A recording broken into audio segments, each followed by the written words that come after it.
లక్నో అగ్ని ప్రమాదం తర్వాత యూపీ ప్రభుత్వం సీరియస్ యాక్షన్ చేపట్టింది. అనుమతి లేకుండా నిర్వహిస్తున్న కోచింగ్ సెంటర్స్ ని సీల్ చేస్తున్నారు అధికారులు. లక్నోతో పాటుగా ఘజియాబాద్, కాన్పూర్లో పలు భవనాలను అధికారులు సీల్ చేశారు.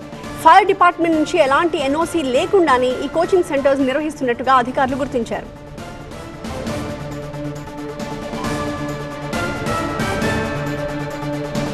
కాన్పూర్లోని 17 భవనాలని అధికారులు సీల్ చేశారు.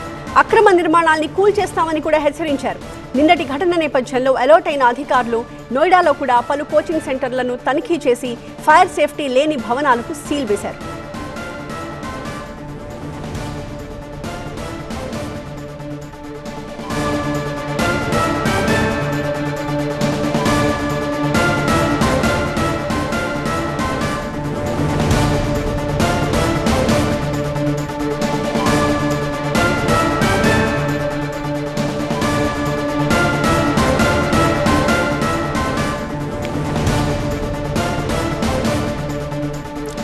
లక్నో అగ్ని ప్రమాదం తర్వాత ఉత్తరప్రదేశ్ ప్రభుత్వం కఠిన చర్యలు చేపట్టింది. అనుమతి లేకుండా నిర్వహిస్తున్న కోచింగ్ సెంటర్లను సీల్ చేస్తున్నారు అధికారులు.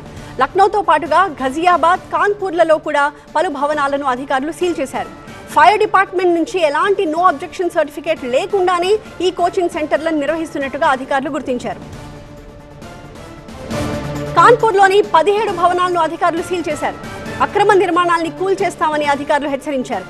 నిన్నటి ఘటన నేపథ్యంలో అలర్ట్ అయిన అధికారులు నోయిడాలో కూడా పలు కోచింగ్ సెంటర్లను తనిఖీ చేసి ఫైర్ సేఫ్టీ నిబంధనలను పాటించని భవనాలను సీల్ చేశారు.